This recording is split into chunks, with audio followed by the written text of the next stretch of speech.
नमस्कार दोस्तों, आज की न्यूज़ में आपका स्वागत है। दोस्तों, आज की वीडियो में मैं आपको दो खबरें बताने वाला हूं। पहली खबर भारत की बढ़ती ताकत के बारे में है, जबकि दूसरी खबर भारत की उदारता के बारे में है कि कैसे हम भले ही ताकतवर बनते जा रहे हों, लेकिन आज भी हम हर जरूरतमंद की सहायता के लिए तैयार रहते हैं। तो बिना देरी किए वीडियो शुरू करते हैं। तो जानते हैं अपनी पहली खबर के बारे में। दोस्तों, कल सरकार ने भारत की पहली तिमाही की ग्रोथ के आंकड़े जारी किए हैं और यकीन मानिए, इन आंकड़ों ने पूरी दुनिया में तहलका मचा दिया है।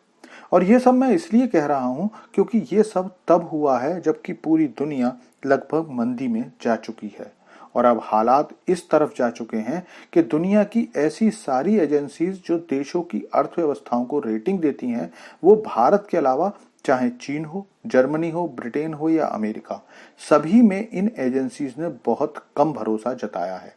तो क्या है ये सारी खबर, आपको सब विस्तार से बताता हूं। तो दोस्तों, सरकार ने भारत की जीडीपी के जो आंकड़े जारी किए हैं, उसके अनुसार अप्रैल से जून के दौरान भारत की जीडीपी ग्रोथ 7.8% रही और ये ग्रोथ दुनिया में सबसे ज्यादा है। यहां तक कि विश्व की बड़ी अर्थव्यवस्थाएं इसके आसपास भी नहीं है। इससे पहले वाले क्वार्टर में भारत की जीडीपी ग्रोथ लगभग 6% रही थी।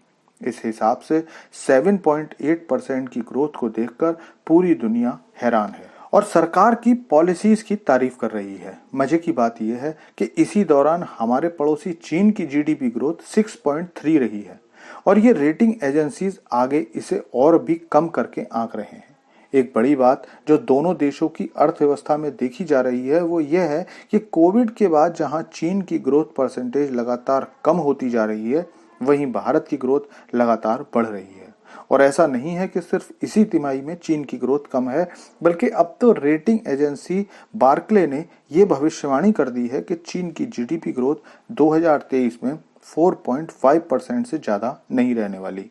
खास बात यह है कि पहले यही एजेंसीज 5.5% की भविष्यवाणी कर रही थी। इसी तरह एक और रेटिंग एजेंसी फिच भी चीन की जीडीपी ग्रोथ 4.8% बता रही है, जो उसी ने पहले 5.6 बताई थी। कुल मिलाकर भारत ने सभी देशों को पीछे छोड़कर ग्रोथ की नई कहानी लिखनी शुरू कर दी है। अगली खबर दोस्तों साबित करती है कि भारत अपने दोस्तों का सदैव साथ देता है। हर जरूरत के समय अपनी क्षमता से आगे बढ़कर भी मित्र देशों का साथ देता है। मेरी इस बात को साबित करने के लिए मुझे ज्यादा पीछे जाने की जरूरत नहीं है। ऐसा कोरोना के समय अपनी वैक्सीन डिप्लोमेसी से साबित भारत कर चुका है। लेकिन अब भारतीय सरकार ने केवल अपने मित्र देशों के लिए अपने पूर्व में लिए फैसलों को पलट दिया है और इस फैसले के बाद भले ही इन देशों में हर कोई भारत का धन्यवाद देकर खुशियां मना रहा हो, लेकिन यूनाइटेड नेशन जैसे संगठन नाराज होंगे, क्योंकि जब यूनाइटेड नेशन ने भारत से यही सब करने को कहा था तो भारत ने साफ मना कर दिया था। तो क्या है ये सारा मामला, आपको सब बताता हूं, लेकिन उससे पहले आपसे रिक्वेस्ट है कि चैनल को सब्सक्राइब कर लीजिए, क्योंकि यहां आपको डिफेंस, फाइनेंस और फॉरेन पॉलिसी पर वीडियोस रोज मिलते हैं। तो दोस्तों, भारत ने विश्व बिरादरी को साफ संदेश दे दिया है कि आज का भारत अपने फैसले अपने हिसाब से लेगा और अब हम किसी भी दबाव में आकर अपने फैसलों को नहीं बदलेंगे। लेकिन साथ ही यह भी संदेश साफ है कि अगर मानवीय आधार पर कभी जरूरत होगी तो हम अपने फैसलों को बदलने से भी पीछे नहीं हटेंगे। और इसी नीति के चलते अब भारत ने अपने पड़ोसी और मित्र सिंगापुर, भूटान और मॉरिशस को चावल भेजने का फैसला किया है।